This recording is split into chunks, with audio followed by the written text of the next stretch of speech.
Escola dominical, feita pra mim, pra você. Espaço pra crescer e a Bíblia conhecer, sempre junto com você. Escola dominical, feita pra mim, pra você. Espaço pra crescer e a Bíblia conhecer, sempre junto com você. Graça e paz a todos que nos acompanham aqui no canal Palavra Viva e Fiel. Vamos para a nossa última lição deste trimestre, na temática de Gálatas e Efésios, a verdadeira liberdade e a unidade do corpo de Cristo, no estudo do nosso Programa de Educação Cristã Continuada. Nosso estudo 13 tem como assunto Vencendo a Guerra Espiritual. O texto áureo está em Efésios capítulo 6, versículo 10. Quanto ao mais, sede fortalecidos no Senhor e na força do seu poder. Nossa verdade prática nos fala que numa guerra espiritual só vence quem está revestido da Palavra de Deus e do Espírito Santo. Os hinos da harpa cristã sugeridos são os de número 212 e 225. A nossa leitura em classe começa na carta de Paulo aos Efésios, capítulo 6, versículos 10 a 24. No demais, irmãos meus, fortalecei-vos no Senhor e na força do seu poder. Revesti-vos de toda a armadura de Deus, para que possais estar firmes contra as astutas ciladas do diabo. Porque não temos que lutar contra a carne e o sangue, mas sim contra os principados, contra as potestades, contra os príncipes das trevas deste século, contra as hostes espirituais da maldade nos lugares celestiais. Portanto, tomai toda a armadura de Deus, para que possais resistir no dia mau, e havendo feito tudo, ficar firmes. Estai, pois, firmes, tendo cingidos os vossos lombos com a verdade, e vestida a couraça da justiça, e calçados os pés na preparação do evangelho da paz, tomando sobretudo o escudo da fé, com o qual podereis apagar também todos os dardos inflamados do maligno. Tomai também o capacete da salvação e a espada do Espírito, que é a palavra de Deus. Orando em todo o tempo, com toda a oração e súplica no Espírito, e vigiando nisto com toda perseverança e súplica por todos os santos. E por mim, para que me seja dada, no abrir da minha boca, a palavra com confiança, para fazer notório o mistério do Evangelho, pelo qual sou embaixador em cadeias, para que possa falar dele livremente, como me convém falar. Ora, para que vós também possais saber dos meus negócios e o que eu faço, Tíquico, irmão amado e fiel ministro do Senhor, vos informará de tudo, o qual vos enviei para o mesmo fim, para que saibais do nosso estado, e ele console os vossos corações. Paz seja com os irmãos, e amor com fé da parte de Deus Pai e da do Senhor Jesus Cristo. A graça seja com todos os que amam a nosso Senhor Jesus Cristo em sinceridade. Amém. Palavras maravilhosas escritas há quase 2000 anos atrás pelo apóstolo dos gentios, Saulo de Tarso, o apóstolo Paulo. E é sobre isso que falaremos na lição de hoje. Antes de continuarmos, lembre de deixar o seu like, o seu curtir aqui neste vídeo. Lembre também de compartilhar essa ministração com seus amigos, parentes, irmãos em Cristo, e assim você nos ajuda a espalhar a boa semente neste grande campo missionário que é a rede mundial de computadores, a internet. A introdução do comentário nos fala que a caminhada terrena da igreja certamente comporta muitas bênçãos, mas cada cristão deve estar consciente de que também vive em um campo de batalhas espirituais. Essa luta é contínua. Nela não existe acordo de paz, pois sempre será travada entre os que estão debaixo do princípio da autoridade de Deus e os que estão sob o princípio da rebelião de Satanás. O primeiro tópico nos fala sobre o preparo para a batalha. Para ser um vencedor nessa guerra espiritual, o cristão precisa assumir 3 importantes posturas. Primeiro item, o poder para vencer a guerra. Quanto ao mais, sede fortalecidos no Senhor e na força do seu poder, escreveu o apóstolo Paulo no capítulo 6, versículo 10 da sua carta aos Efésios. Se a guerra é de caráter espiritual, não poderemos entrar em combate usando armas materiais. A expressão sede fortalecidos significa tornar-se forte. É uma convocação aos crentes para buscarem um revestimento de poder espiritual. Essa, aliás, foi a promessa de Jesus pouco antes de subir aos céus. Atos capítulo 1. Mas recebereis poder ao descer sobre vós o Espírito Santo. Poder, dunamis no grego, significa energia, força, movimento, poder. É isso que o apóstolo Paulo está nos lembrando aqui. Ele está dizendo nas entrelinhas: Deus já nos concedeu poder para vencermos esta guerra. Paulo quer dizer que ao nos revestirmos desse poder, nos tornamos poderosos diante do inimigo. Ou seja, este preparo espiritual que Deus coloca à nossa disposição é o suficiente para sermos vencedores.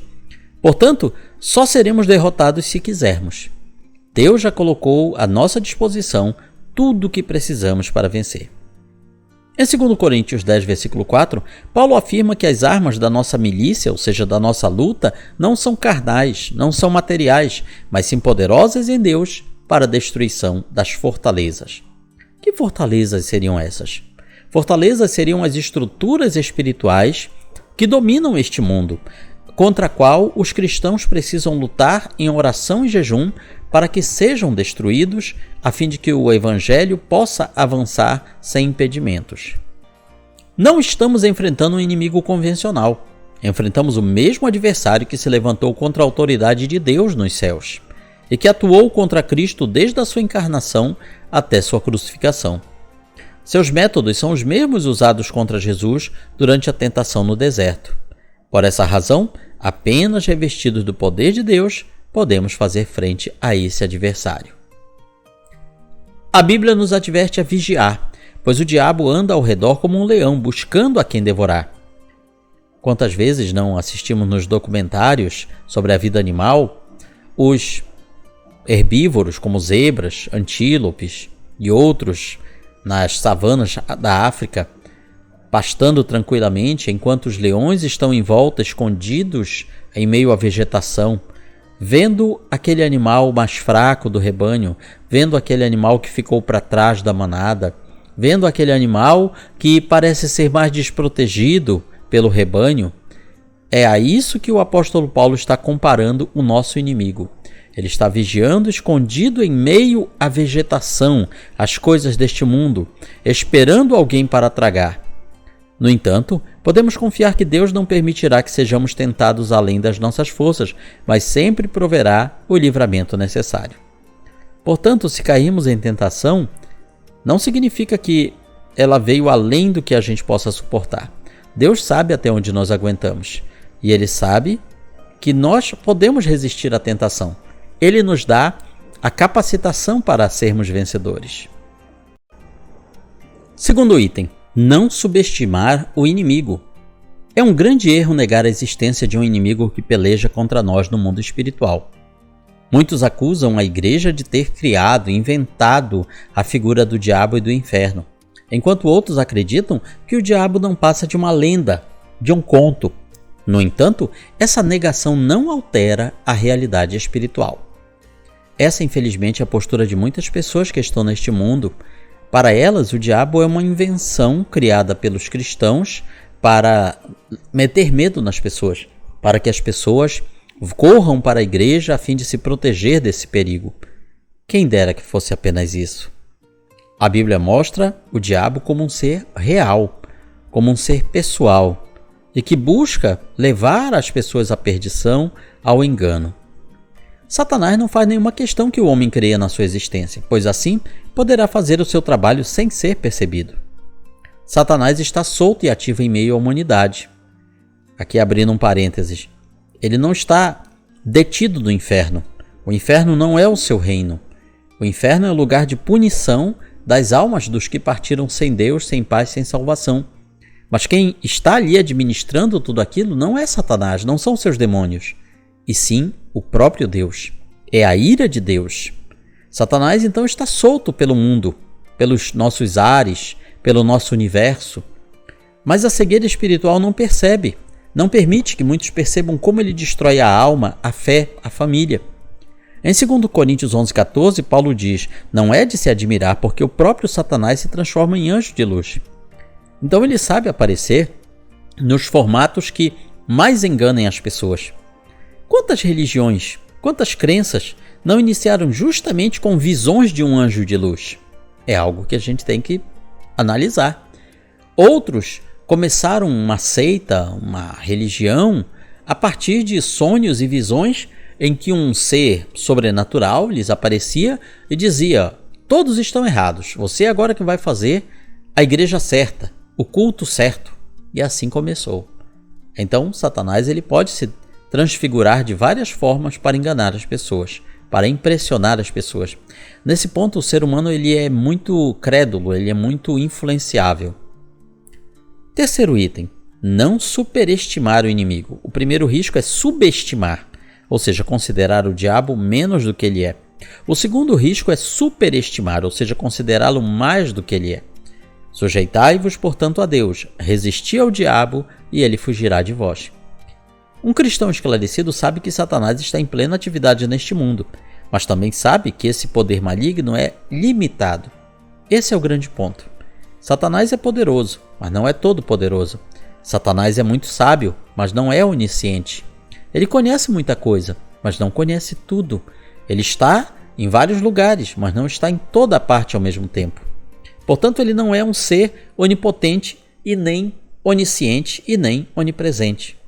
Há pessoas que entendem de outra forma, acham que ele pode fazer tudo o que quer, o enxergam em toda parte, em todo lugar. Na verdade, o poder dele é limitado. O maior exemplo disso é no livro de Jó, onde o diabo só realizou na vida de Jó o que Deus permitiu que fosse realizado. Satanás é o agente do mal e da tentação no mundo, mas há cristãos que exageram na dose, ao colocarem Satanás como responsável de tudo de ruim que acontece no mundo todo. Assim, esse tipo de pessoas acaba transferindo ao inimigo suas responsabilidades pessoais e se vendo como vítimas. Ninguém é possuído por um espírito de adultério, porque adultério não é um espírito maligno, é uma obra da carne, que requer arrependimento. Quem está traindo sabe o que está fazendo e é responsável pelo seu ato, não é somente uma vítima do inimigo. Segundo tópico, o campo de batalha espiritual.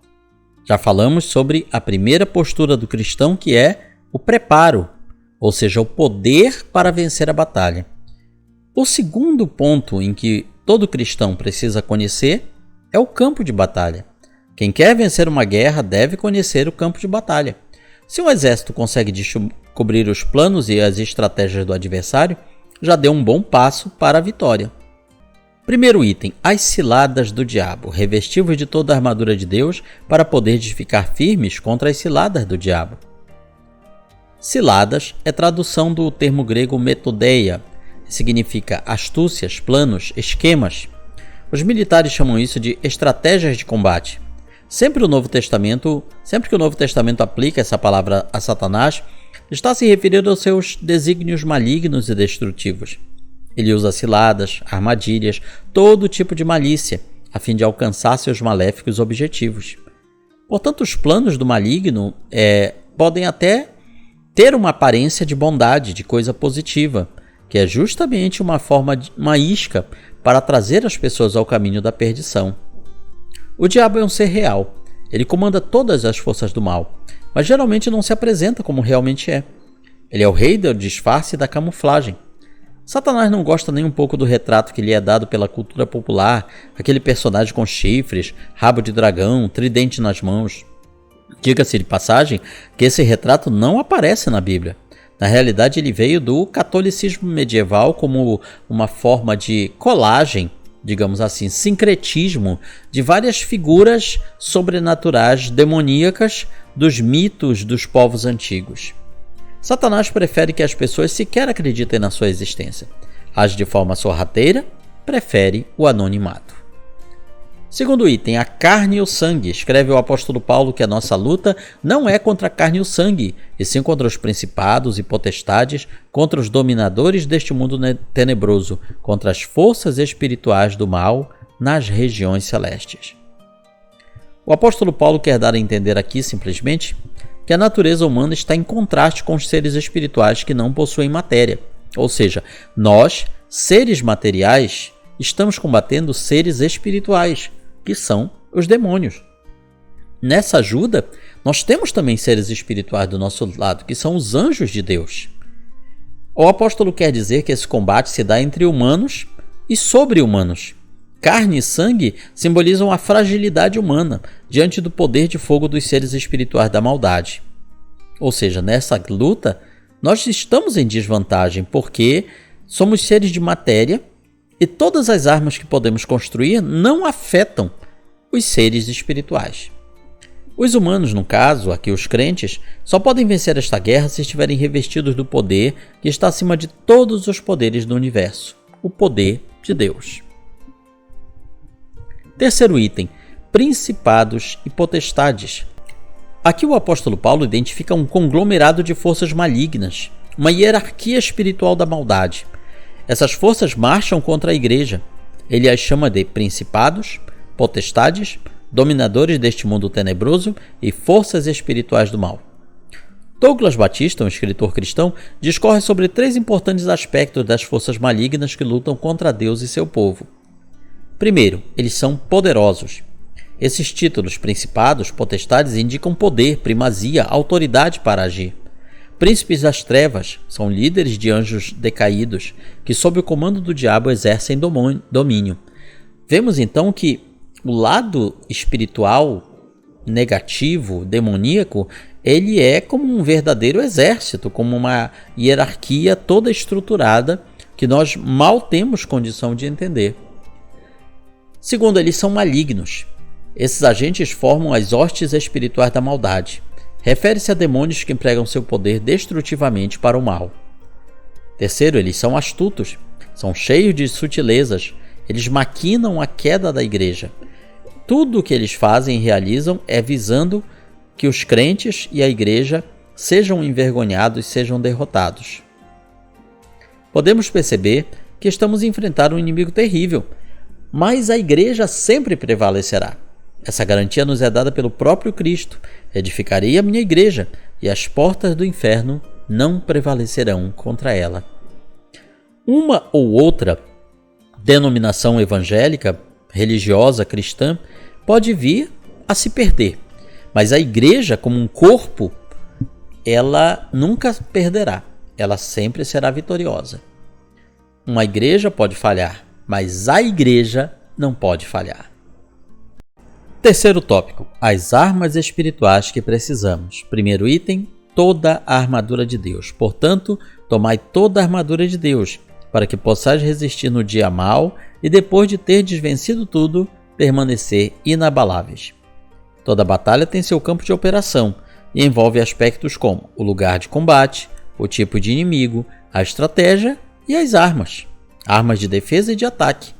O apóstolo Paulo usa todo o vasto conhecimento que tinha sobre as campanhas militares dos romanos, que eram o melhor exército da época, para discorrer sobre o armamento que precisamos enfrentar para enfrentar essa guerra espiritual. Essa expressão toda a armadura é a tradução do termo grego panóplia, que indica a armadura completa de um soldado fortemente armado. Com isso, Paulo está nos dizendo nas entrelinhas, não adianta você ter parte da armadura, você vai perder. Você precisa de toda a armadura para ser vitorioso. Nenhuma porção das armaduras de Deus pode ser negligenciada na vida do crente, pois o nosso inimigo saberá aproveitar qualquer sinal de fragilidade para nos vencer. Segundo item, as armas de defesa. Começamos então aqui com o cinturão da verdade. O cinturão, na roupa do soldado romano, prendia a sua roupa, dava estabilidade, também servia para colocar a espada, para guardar a bainha da espada, e tem relação com a integridade do combatente. A verdade talvez seja um dos pontos que tem levado muitos crentes a cair, pois quando eles deixam que qualquer mentira ou falsidade exista nas suas vidas, mais cedo ou mais tarde, essa fraqueza vai se manifestar e com isso toda a obra que aquela pessoa tinha realizado cairá por terra. A couraça da justiça é o segundo item. Couraça, naquela época, cobria o corpo do pescoço até as coxas, protegia os órgãos vitais como o coração, os pulmões, o sistema digestivo. Isso tudo se refere à justiça de Cristo, à retidão do soldado no campo de batalha. Será que estamos sendo justos? Estamos sendo retos? Terceiro, os pés calçados no Evangelho. A bota que o soldado romano usava em combate não era como o nosso coturno atual. Eles eram sandálias de couro reforçadas e com pregos na sua sola, para dar uma melhor aderência ao terreno e justamente para dar ao soldado mais firmeza na hora do ataque. O Evangelho, neste caso, tem relação com a prontidão de nós pregarmos o Evangelho. Ou seja, o Evangelho que Cristo veio nos trazer, ele deve ser como que o nosso calçado. O escudo da fé. Para o soldado romano, o escudo media 1,60 de largura por 70 de largura. Longo, retangular, feito de madeira e couro. O escudo protegia o corpo inteiro dos dardos incendiários. Refere-se à fé inabalável em Deus, que detém a eficácia das calúnias, dúvidas e rebeliões disparadas pelo diabo. O escudo, inclusive, não era apenas uma proteção individual. Uma formação de escudos protegia todo um grupo de soldados. Podemos tirar daqui a grande verdade de que a fé em Deus, a fé em Cristo, a fé na sua palavra, protege tanto a nós como indivíduos, quanto coletivamente, quanto igreja. Letra E. O capacete da salvação. Era pesado, resistente, fabricado com bronze ou ferro. Servia de proteção para a cabeça. Aqui ele representa a salvação como a proteção da nossa mente, a certeza que temos de que somos salvos pela fé em Jesus Cristo. Com isso, espantamos as dúvidas e permanecemos firmes na fé em Jesus Cristo. A nossa única arma de ataque e de defesa, aqui no item 3. Tomai também o capacete da salvação e a espada do Espírito, que é a palavra de Deus. A espada é do Espírito. Por quê? Foi o Espírito Santo que inspirou a palavra. Inspirou pessoas, ao longo de quase 1500 anos, a escreverem sobre Deus, trazendo os oráculos de Deus em diversos livros, que formam o que nós chamamos hoje de Bíblia. Então o Espírito Santo é o mesmo que vai usar a palavra através de nós na batalha espiritual. Somente pelo poder do Espírito Santo é que a palavra de Deus pode nos oferecer qualquer utilidade. Não adianta colocar a Bíblia aberta no Salmo 91, atrás do carro, se essa palavra não estiver em plena ação em nosso íntimo. Portanto, onde a palavra tem que estar agindo não é num adesivo, num quadro, num enfeite, mas sim na nossa vida. A espada do Espírito é a única arma disponível, tanto para a defesa quanto para o ataque. Termo grego para ela é makaira, espada curta. Corresponde ao gladium romano. Isso significa que o combate é pessoal, é diário, é corpo a corpo. A espada do Espírito é a palavra de Deus, inspirada e penetrante. Ela deve ser usada tanto para resistir às ciladas do diabo, quanto para derrubar as fortalezas de Satanás. Lembremos que esta foi a arma preferida de Jesus em todos os embates com Satanás, nos deixando o exemplo. Ele venceu a Satanás proferindo as palavras "está escrito" e se referindo a textos do Antigo Testamento. Imagine esta arma junto com a oração. Bíblia e oração são invencíveis. Devemos permanecer, portanto, com toda a oração e súplica, orando em todo tempo no Espírito, e para isto vigiando com toda perseverança e súplica por todos os santos. Concluímos com nossa aplicação pessoal. O cristão precisa estar revestido de todas as armas espirituais em Deus, para estar firme na batalha contra o mal. Com isso, chegamos ao final deste abençoado trimestre, onde estudamos as cartas do apóstolo Paulo a Gálatas e a Efésios. E na sua igreja local, na sua escola bíblica dominical, você vai aprender muito mais. Comente, curta, compartilhe este vídeo, nos ajude a espalhar a boa semente aos corações. Que Deus nos abençoe.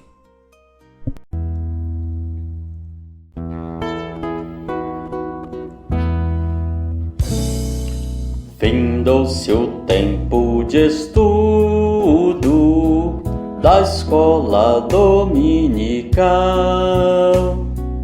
Boa lição aprendemos do nosso Pai Celestial.